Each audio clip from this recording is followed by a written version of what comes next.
મુખ્યમંત્રી અશોક ગેહલોત દ્વારા રાજસ્થાનમાં બીજેપી સરકારની ટીકા કરવામાં આવી। જણાવી દઉં કે હાલમાં જ આપેલા નિવેદનમાં રાજસ્થાનના પૂર્વ મુખ્યમંત્રી અશોક ગેહલોતે બીજેપી સરકારની આલોચના કરી છે કે સત્તામાં આવ્યા પછી એક વર્ષમાં કોઈ નોંધપાત્ર સિદ્ધિ હાંસલ કરવામાં આવી નથી। અશોક ગેહલોતે ભારપૂર્વક જણાવ્યું કે સરકારનો મુખ્ય ભૂમિકા લોકોની કલ્યાણ સુનિશ્ચિત કરવી છે, જ્યારે નાણાકીય બાબતો ગૌણ છે। ગેહલોતે જયપુર મેટ્રો પ્રોજેક્ટને તેમના શાસન હેઠળ સફળ શાસનનું ઉદાહરણ તરીકે રજૂ કર્યું।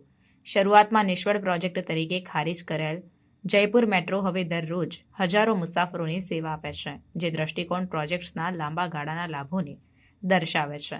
તેમણે દલીલ કરી કે વર્તમાન બીજેપી સરકારે કોઈ મહત્વપૂર્ણ પ્રોજેક્ટ અથવા સુધારણા શરૂ કરી નથી, જેના કારણે રાજ્યનો વિકાસ સ્થગિત રહ્યો છે। ગેહલોતના નિવેદનો ઓનગોઈંગ રાજકીય ચર્ચાઓ અને બીજેપીના તાજેતરના નિર્ણયોની આલોચનાઓ વચ્ચે આવ્યા છે, જેમાં તેમના શાસન દરમિયાન બનાવવામાં આવેલા અનેક નવા જિલ્લાઓને રદ કરવાનો સમાવેશ થાય છે। તેમણે વર્તમાન પ્રશાસનને અર્થપૂર્ણ વિકાસ પર ધ્યાન કેન્દ્રિત કરવા અને રાજકીય લાભો કરતા લોકોની જરૂરિયાતોને પ્રાથમિકતા આપવા માટે अनुरोध કર્યો। देखिए, डॉक्टर मनमोहन सिंह जी का देहांत हो गया, अन्यथा इस बार और ज्यादा उत्साह से लोग नव वर्ष मनाते हैं। हमारी तो शुभकामनाएं स्थायी रूप से हैं प्रदेशवासियों के साथ में।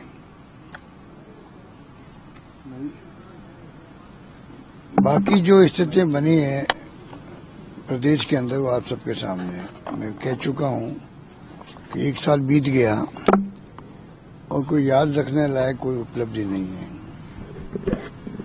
तो फिर मैं कहना चाहूंगा 9 जिले जो निरस्त किए हैं, 3 संभाग किए हैं, कितने लोगों को तकलीफ होगी कोई कल्पना नहीं कर सकता। उस पर कोई चर्चा नहीं कर रहा है, क्योंकि जब लोग आते हैं दूर दूर से परिवेदनाएं लेकर के, शिकायत लेकर के, शिकायतें कई तरह की होती है, वो कैसे बार बार आएंगे जाएंगे, कितनी तकलीफ होगी।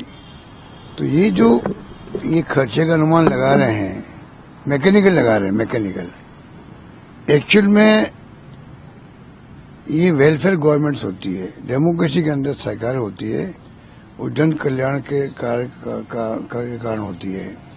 जन कल्याण कैसे करें, उसमें खर्चे नहीं देके जाते हैं, उसमें लोगों की सुविधा देके जाती है, परेशानी नहीं हो पब्लिक को, न्याय सुनिश्चित हो वक्त पे, ये देखा जाता है। ये मेट्रो चली थी, सरकार बदल गई हमारी, तो कहा गया कि इसमें बर्बाद कर दिया पैसा। जरूरत नहीं थी जयपुर को मेट्रो की, और घाटे का सौदा है।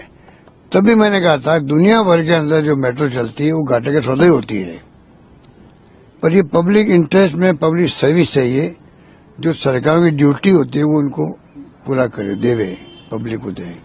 आज मेट्रो जो चल रही जयपुर, वो कितना लाभ दे रही है सबको मालूम है।